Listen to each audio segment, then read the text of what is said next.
Hello guys, तो welcome to my video of how did I pass CA foundation in my first attempt part 2, जिसमें मैं business law की अपनी story बताऊंगा कि मैंने किस हिसाब से पढ़ाई करी थी, क्या स्ट्रेटजी यूज़ करी थी, किस टीचर के अंडर पढ़ाई करी थी, कहाँ कहाँ से मैंने रिविजन्स करी थी। तो लेट्स गो।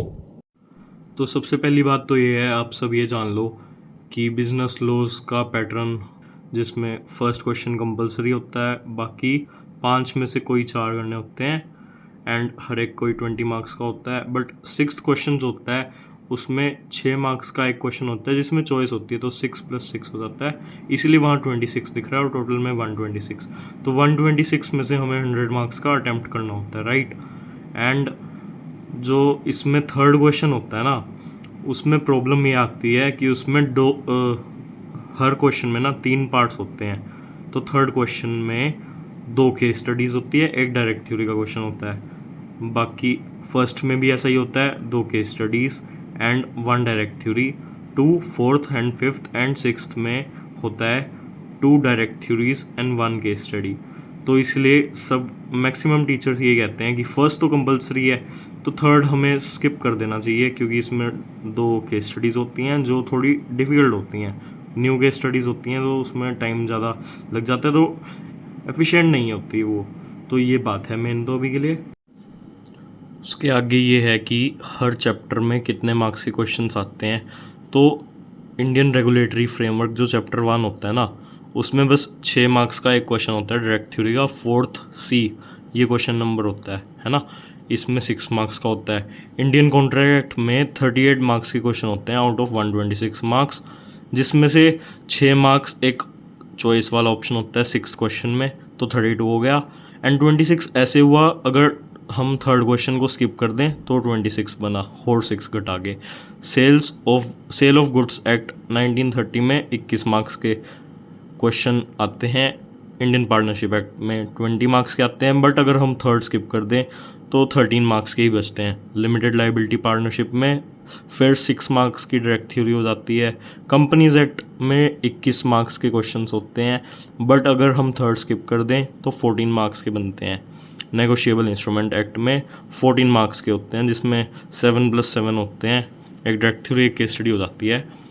तो फिर उसके बाद इसमें मैंने ना, निकेश सर हैं सीए वाला टीम के हैं, जिनकी मैं यूट्यूब की स्ट्रेटेजी देख रहा था, तो उन्हीं की स्ट्रेटेजी है।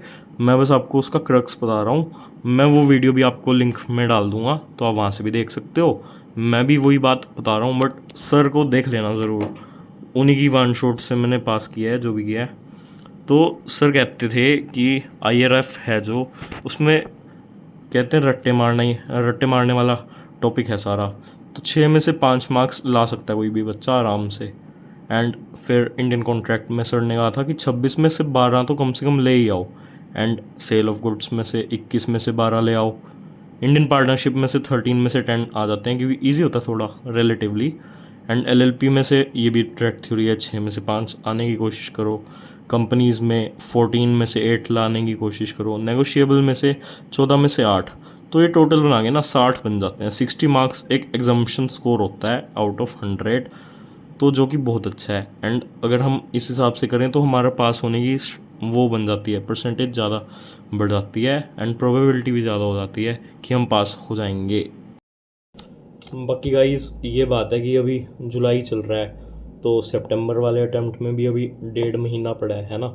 एंड जनवरी अटैम्प्ट के लिए तो बहुत ज़्यादा टाइम है। अगर कोई भी अटैम्प्ट आप करना चाह रहे हो तो हम सारे चैप्टर्स कर सकते हैं, अभी बहुत ज़्यादा टाइम है हमारे पास। अगर हम इफ़ेक्टिव स्टडी करें तो हो जाएंगे। एंड फर्स्ट चैप्टर जो इंडियन रेगुलेटरी फ्रेमवर्क है एंड LLP जो है, ये दोनों में 6-6 मार्क्स का ही है, तो छोटे चैप्टर्स हैं, इन्हें तो छोड़ो ही मत, फ्री के मार्क्स आ जाएंगे, इसमें से 10 मार्क्स आ जाएंगे 12 में से आसानी से, कोई दिक्कत नहीं आती। इंडियन कॉन्ट्रैक्ट इसलिए करना है क्योंकि वेटेज सबसे ज़्यादा है इसकी। इसे छोड़ दोगे तो तुम अपने 12 मार्क्स तो गवा ही दोगे ना, 60 में से 12 तो गवा ही दोगे, है ना। तो कितने बजे 60 में से 12, 60 - 12, 48 बचे। 48 में से 40 लाना तो मुश्किल काम हो गया, है ना। तो इंडियन कॉन्ट्रैक्ट नहीं छोड़ना है। आपको लगता है हाँ 9 यूनिट्स हैं, बहुत ज़्यादा बड़ा चैप्टर है, एक्चुअली मेरे को भी इसमें बहुत दिक्कत आई थी, बट छोड़ना नहीं है यार, छोड़ के काम होगा नहीं। मेरे को भी एक्चुअली सारे चैप्टर्स करने ही पड़े थे। सेल ऑफ गुड एक्ट और इंडियन कॉन्ट्रैक्ट आप ये मान के चलो भाई भाई हैं, दोनों बड़े बड़े हैं, बट करने ज़रूर हैं। इंडियन पार्टनरशिप एक्ट भी इजी चैप्टर है, समझ आ जाता है तो लेंदी। 4 यूनिट्स है ना इसके, 3 है पता नहीं 4 है, मैं तो ये भूल गया, मतलब भूल गया थोड़ा सा, बट ये भी करना होता है। कंपनीज एक्ट इजी है यार, हो जाएगा। क्या है इसमें, टाइप्स ऑफ कंपनीज हैं, फिर इनकॉर्पोरेशन आ जाती है कंपनीज की, है ना, और क्या आता है, रजिस्ट्रेशन आ जाती है कंपनीज की, मेमोरेंडम आ जाता है, आर्टिकल आ जाता है, बस यही है, और ज़्यादा कुछ है नहीं इसमें। टाइप्स ऑफ कंपनीज में वो एक्टिव डोरमेंट कंपनी बहुत इंपॉर्टेंट होती है अपनी, सेक्शन 8 कंपनी बड़ी इंपॉर्टेंट होती है, स्मॉल कंपनी की डेफिनेशन बहुत इंपॉर्टेंट हो जाती है। ये चीज़ें ना याद हो जाती हैं बड़ी आसानी से, टाइप्स ऑफ कंपनीज याद हो जाती हैं हमें, इनकॉर्पोरेशन भी याद हो जाती है। MOA AOA जो हैं इसमें थोड़ी डिफ़िकल्टी आ सकती है, बट याद करने बैठेंगे अगर 1-2 दिन लगाएंगे तो हो जाएगा, इतना वो नहीं है। नेगोशिएबल इंस्ट्रूमेंट एक्ट में ज़्यादातर क्या आता है, चेक की डेफिनेशन आ जाएगी, या फिर बिल पेबल की डेफिनेशन आ जाएगी, प्रोमिसरी नोट की डेफिनेशन आ जाएगी, डिसऑनर ऑफ चेक पे केस स्टडी आ जाएगी, फिर वही सारा एक्सप्लेन करोगे डिसऑनर का। फिर एक जो मुश्किल टॉपिक लगता है वो एंड वाला लगता है, प्रेजेंटमेंट ऑफ चेक। ये थोड़ा डिफिकल्ट लगता है, मेरे से तो हुआ नहीं था, मैंने छोड़ दिया। हाँ, मेरे 40 मार्क्स से, आप मेरे को इंस्पिरेशन मत बनाओ, मैं बेयरली पास हुआ हूँ, मेरे को इंस्पिरेशन मत बनाओ। आप बहुत सारा पढ़ो, सारा सिलेबस करो, फिर उसे रिवाइज करो, मॉक टेस्ट दो, रिटर्न प्रैक्टिस करो, है ना। मेरे 40 इसलिए आए क्योंकि मेरा सारा सिलेबस बिल्कुल एग्ज़ाम के टाइम पे ही ख़त्म हुआ जाके, मेरे को रिवीजन करने का अच्छा टाइम नहीं मिला था। एंड राइटिंग प्रैक्टिस मेरी ज़ीरो थी, मैंने एक भी एग्ज़ाम वो नहीं किया था, अटैम्प्ट नहीं किया था राइटिंग में, ठीक है, टाइम मैनेज करके। तो मेरे को फॉलो मत करना आप, अपनी गेस्ट सर की स्ट्रेटजी फॉलो करो, मैं आपको उनकी स्ट्रेटजी बता रहा हूँ, दैट्स इट।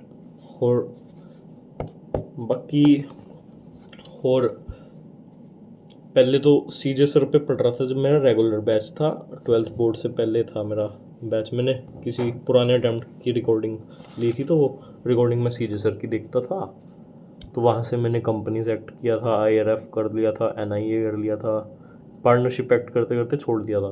तो बोर्ड्स आने तक मैंने आगे लो ज़्यादा पढ़ा नहीं था। बोर्ड्स ख़त्म होते ही मैं यूट्यूब पे पढ़ने लगा, तो CJ सर का ना स्टार शीट्स का पंगा रहता था, तो थोड़ा अगर स्टार शीट्स बनाई हैं क्लासेस अटेंड करके तो अच्छा रहता है, बट जिसने नहीं बनाई उससे थोड़ा रिलेट नहीं हो पाता। निकेश सर उसी चैनल पे कहते हैं हर एक लाइन एक्सप्लेन कर देते थे पढ़ के, क्योंकि वो बुक्स की लाइन्स एक्सप्लेन करते थे, तो वो थोड़ा इजी रहा था। तो मैं आपको भी कहूँगा, आप निकेश सर को फॉलो कर सकते हो, CJ सर को भी फॉलो कर सकते हो, या कोई और टीचर फॉलो कर सकते हो। मैंने तो PWC करा है, तो मैं आपको उन्हीं के बारे में बता सकता हूँ। बाकी चलो और सोचता हूँ, फिर मैं आपको और इन्फॉर्मेशन देता हूँ, ठीक है भाई। फिर उसके बाद तो यही है, अभी लेक्चर्स अटेंड करो, लेक्चर्स के बाद वन शॉट्स देखो, फिर उसे बुक में से रीड करो, क्वेश्चंस लिखने की कोशिश करो, रटने की कोशिश करो भाई क्वेश्चंस। सेक्शन नंबर याद ना हो कोई दिक्कत नहीं है, मैंने एक भी सेक्शन नहीं लिखा था, बस हाँ सेक्शन 8 कंपनी तो याद हो ही जाता है यार सबको, क्योंकि नाम ही सेक्शन 8 है। बाकी all the best to you guys, stay focused, believe in yourself, all the best, bye bye bye.